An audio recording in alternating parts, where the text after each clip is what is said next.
আলহামদুলিল্লাহ ইয়াহদা ওয়াসসালাতু ওয়াসসালামু আলা নবিয়িনা মুহাম্মাদিন ওয়া আলা আলিহি ওয়া সাহবিহি ওয়া সাল্লাম। বড় আফসোসের সাথে বড় কষ্ট নিয়ে আজকে আপনাদের সামনে কিছু কথা বলবো। আজকে আমাদের পরিবেশ, মুসলিম সমাজ ব্যবস্থা এমন দিনহীন হয়ে গেছে, এমনভাবে দিন থেকে আমরা মুখ ফিরিয়ে নিয়েছি যে আজকে আমাদের শাসক থেকে প্রজা, সাধারণ মানুষ, বিচারক সবাই এক ধরনের জালেম হয়ে গেছি। এমনকি জালেমের জুলুমের পরিণতি সম্পর্কে আমরা অনেক গাফিল হয়ে গেছি। এই জন্য তো যে রাষ্ট্রনায়ককে আমরা নির্বাচন করি আমাদের নিরাপত্তার জন্য, আমাদের চাহিদা পূরণের জন্য, আমাদের রাষ্ট্রের নিরাপত্তার জন্য, রাষ্ট্রের শৃঙ্খলা বজায় রাখার জন্য, সে রাষ্ট্রনায়ক নিজেকে প্রভু মনে করে বসে। সে প্রভু হয়ে মানুষের উপর প্রভুত্বের বিস্তার করতে চায় এবং তার বিরুদ্ধে যারা চলে যাবে, তার মতের বাইরে যারা মত প্রদর্শন করবে তাদেরকে জুলুম নির্যাতন করে দমিয়ে দেওয়ার চেষ্টা করে। এটা তো আজকের সিলসিলা নয়, এটা তো হাজার বছরের। প্রতিটা নবী আলাইহিস সালাম যখন কওমের কাছে আসতেন তখন তারা নবীদের বিরোধিতা করত, এবং নবীরা যখন তাদের কথার বিরোধিতা করত, এক প্রভুত্বের দাওয়াত দিত, আল্লাহ তাআলার দিকে দাওয়াত দিত, তখন তারা জুলুমের হাদ অতিক্রম করত।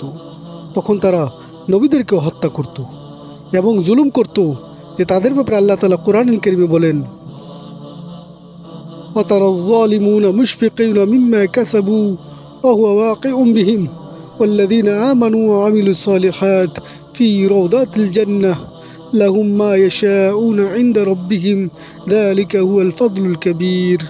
তুমি কি জালেমদেরকে তাদের কৃতকর্মের সম্পর্কে ভীত সন্তুষ্ট দেখতে পাবে, অথচ তা তাদের কর্মের শাস্তি তাদের উপরই পতিত হবে। আর যারা ঈমান আনে এবং সৎকর্ম করে তারা জান্নাতের উদ্যানসমূহে থাকবে। তারা যা চাইবে তাদের রবের নিকট থেকে তাদের তাই থাকবে। এটাই তাদের রবের মহা অনুগ্রহ। যুগে যুগে জালেম সম্প্রদায় মুমিনদের উপর নির্যাতন করত, মুসলিমদের উপর নির্যাতন করত। এটাই কোরআনের সাক্ষী যে হে নবী, আপনি ওই সমস্ত জালেমদেরকে তাদের কৃতকর্মের জন্য সেদিন দেখতে পারবেন, প্রচণ্ড ভীত সন্তুষ্ট থাকবে, অথচ এটাই তাদের কর্মের ফসল। আল্লাহ তাআলা নূহ আলাইহিস সালামের কওমকে উদ্দেশ্য করে বলেন, নূহ আলাইহিস সালামের কওমের বর্ণনা দিতে গিয়ে বলেন, وقوم نوح لما كذبوا الرسول وأغرقناهم وجعلناهم للناس آيات وأعتدنا للظالمين عذابا أليم। আর নূহের কওমকে যখন তারা রাসূলদেরকে অস্বীকার করত আমি তাদেরকে ডুবিয়ে দিলাম এবং তাদেরকে মানুষের জন্য নিদর্শন বানিয়ে দিলাম। আর আমি জালিম সম্প্রদায়ের জন্য প্রস্তুত করে রেখেছি এক যন্ত্রণাদায়ক মহা আযাব। তাই আমার ভাই, জালেম তার জুলুম সম্পর্কে আজকে অবহেলিত, ভুলে গিয়েছে তার জুলুমের পরিণতি, গাফিল হয়ে গেছে তার জুলুম সম্পর্কে। অথচ আল্লাহ তাআলা কিন্তু জালেমের জুলুম সম্পর্কে গাফিল না। আল্লাহ তাআলা বলতেছেন,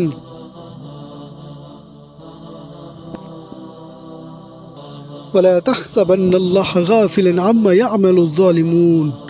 তোমরা মনে করো না যে আল্লাহ জালেমদের জুলুম সম্পর্কে বেখেয়াল হয়ে গেছে, ভুলে গিয়েছে তাদের জুলুম। না ভাই, জালেমদেরকে ঠিক সময় আল্লাহ তাআলা পাকড়াও করবেন। আল্লাহ তাআলা কোরআনুল কারীমে বলেন, ইয়া আইয়ুহাল্লাযীনা আমানু লা তাত্তাখিযু আবাউকুম ওয়া ইখওয়ানুকুম আউলিয়া ইন ইসতাহাব্বুল কুফরা আলাল ঈমান ওয়া মান ইয়াতাওয়াল্লাহুম মিনকুম ফাউলাইকা হুমুয যালিমুন। হে ঈমানদারগণ, তোমরা নিজেদের পিতা ও ভাইদেরকেও বন্ধুরূপে গ্রহণ করবে না যদি তারা ঈমান অপেক্ষা কুফরিকে বেশি প্রাধান্য দেয়। অর্থাৎ তারা যদি ঈমানের চেয়ে অন্য কোনো বিষয়কে, কুফরিকে, জুলুমকে, এমনকি বিভিন্ন মতবাদকে, সেকুলারিজমকে, ডেমোক্রেসিকে এবং এই সমস্ত মতবাদকে বেশি প্রাধান্য দেয় ঈমান অপেক্ষা, ইসলাম অপেক্ষা, তুমি তাদেরকে বন্ধু হিসেবে গ্রহণ করতে পারবে না। আর যদি তুমি তাদেরকে বন্ধু হিসেবে গ্রহণ করো তাহলে তুমিও জালেমদের অন্তর্ভুক্ত হবে। হায় আমার বন্ধু, হ্যাঁ আমার ভাই, এখানে আল্লাহ সুবহানাহু ওয়া তাআলা ঈমানকে প্রাধান্য দিতে বুঝিয়েছেন যদি কুফরিকে, বিদআতকে, অপসংস্কৃতিকে ডেমোক্রেসি, সেকুলারিজম, তন্ত্রমন্ত্রকে বেশি প্রাধান্য দিতে যায়, যদি সেটা তোমার বাবা হয়, তোমার ভাই হয়, তাও মনে রাখবে তুমি তাদেরকে অন্তরঙ্গ বন্ধু হিসেবে গ্রহণ করতে পারবে না। এটা আল্লাহ তাআলার নির্দেশ, কারণ ঈমান, ইসলাম তোমার কাছে সবচেয়ে প্রিয় হতে হবে। আল্লাহ তাআলা বলেন, ওমান আযলামু মিম্মান ইফতারা আলাল্লাহি কাযিবা উলাইকা ইউরাদুনা আলা রাব্বিহিম ويقول الأشهد هؤلاء الذين كذبوا على ربهم ألا لعنة الله على الظالمين। আল্লাহ, যারা আল্লাহর ব্যাপারে মিথ্যা রটনা করে, তাদের চেয়ে জালেম আর কে হতে পারে। তাদেরকে তাদের রবের সামনে একদিন উপস্থিত করা হবে এবং সাক্ষীগণ বলবে, এরাই তো তারা যারা আল্লাহ তাআলার ব্যাপারে মিথ্যারোপ করেছিল। সাবধান, জালেমদের উপর আল্লাহ তাআলার লানত বর্ষিত হোক। শুধু তাই নয়, আল্লাহ তাআলা আরো বলতেছেন, ওয়ানাদা আসহাবুল জান্নাহ আসহাবুন নার আন ক্বাদ ওয়াজাদনা মা ওয়া'আদানা রাব্বুনা হাক্কা ফাহাল ওয়াজাদতুম মা ওয়া'আদা রাব্বুকুম হাক্কা ক্বালু না'আম ফাআযযানা মুআযযান বাইনাহুম ইন্না লা'নাতুল্লাহি আলাল যালিমিন। আল্লাহ তাআলা বলতেছেন, যখন জান্নাতবাসীরা জাহান্নামীদেরকে দেখবে, তাদেরকে উপহাস করবে, বলবে, আজকে তো আমাদের রব আমাদের সাথে যে প্রতিশ্রুতি করেছিল আমরা তা পরিপূর্ণ পেয়েছি।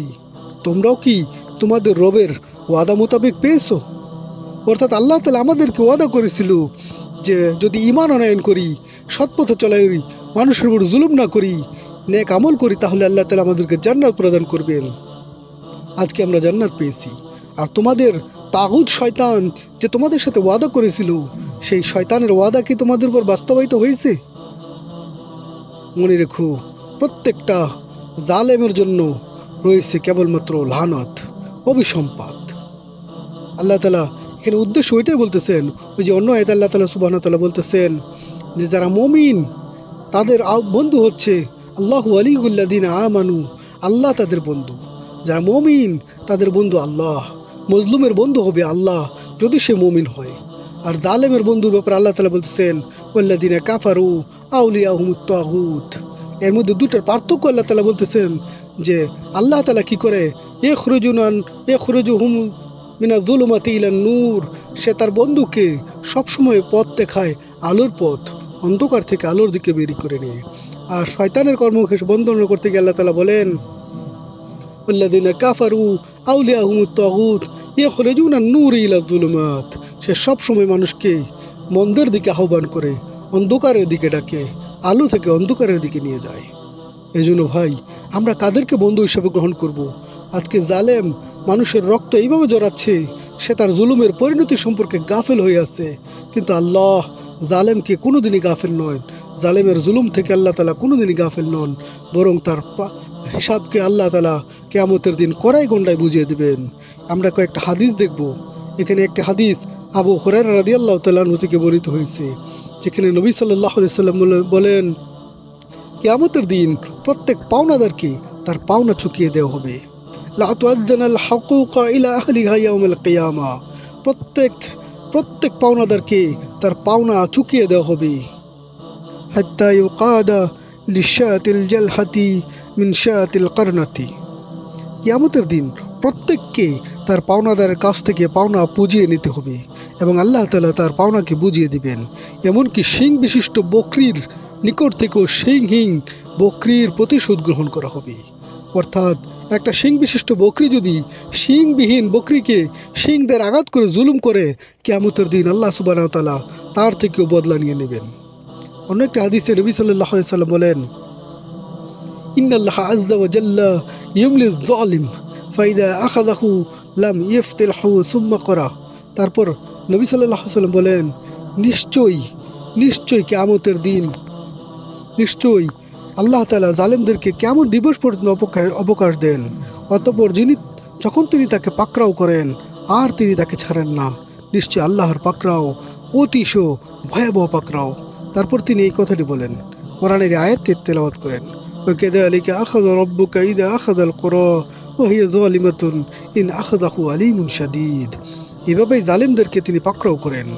যখন তিনি জালেমদেরকে পাকড়াও করেন, কোন অধিবাসীকে পাকড়াও করেন, নিশ্চয়ই তার পাকড়াও অত্যন্ত মর্মান্তিক এবং কঠোর হয়। আমার ভাই, জালেমদেরকে আল্লাহ তাআলা অবকাশ দিচ্ছেন, তাহলে ভেবে নেবেন না যে জালেমদেরকে ছেড়ে দিয়েছেন। না, আল্লাহ তাআলা তার প্রত্যেকটা বিষয়ে খবর রাখেন এবং সেই দিন আসার পূর্বেই আল্লাহ তাআলা তাকে তার অবকাশ থেকে বঞ্চিত করে দিবেন। তার তওবার দরজা বন্ধ হয়ে যাবে। কিয়ামতের দিন আল্লাহ তাআলা তার থেকে পরিপূর্ণ বদলা আদায় করবেন। আর মনে রেখো, দুনিয়াতে যখন কোনো জালেমকে আল্লাহ তাআলা পাকড়াও করেন, সমস্ত অধিবাসীকে আল্লাহ তাআলা ধ্বংস করে দেন। এই জন্য জাবের ইবনে আবদুল্লাহ থেকে একটা হাদিস বর্ণিত হয়েছে রাদিয়াল্লাহু আনহুম, সহিহুল মুসলিমের মধ্যে আল্লাহ নবী সাল্লাল্লাহু আলাইহি সাল্লাম বলেন, ইত্তাকুল যুলম ফাইন্না যুলমু যুলুমাতি ইয়াউমিল কিয়ামা। তোমরা সবসময় জুলুমকে প্রচুর ভয় করবে, কারণ জুলুম কিয়ামতের দিন বিশাল ভয়াবহ অন্ধকার রূপ ধারণ করবে, জালেমের জন্য অন্ধকার রূপ ধারণ করবে। তাই আমার ভাই, জুলুম থেকে নিজেও বেঁচে থাকতে হবে এবং যারা জুলুম করে মানুষের উপর, তাদের থেকে নিজেকে সম্পর্ক ছিন্ন করতে হবে। মানুষকে সবসময় মজলুমের পাশে দাঁড়াতে হবে এবং জালেমদের সাথে সম্পর্ক ছিন্নের ঘোষণা দিতে হবে। কারণ জালেমের সঙ্গী হওয়া, তার সমর্থন দেওয়া এবং জুলুম দেখে চুপ করে থাকা সব কিছুই জুলুমের অন্তর্ভুক্ত। আল্লাহ তাআলা জালেম থেকে আমাদেরকে হেফাজত করুন। সমস্ত জালেমদেরকে আল্লাহ তাআলা তার পাওনা বুঝিয়ে দিন। এটাই আমাদের কাছে আল্লাহ তাআলার কাছে আমাদের দোয়া। আল্লাহ যেন এই মুসলিম উম্মতকে, যারা ময়দানে যুদ্ধ করতেছেন, জিহাদ করতেছেন, তাদেরকে সাহায্য করেন এবং যারা নিজের হক আদায় করার জন্য লড়াই করতেছেন, আল্লাহ তাআলা যেন তাদেরকে হকের প্রতিদান দান করেন। আমিন। আমা আলাইনা ইল্লাল বালাগ।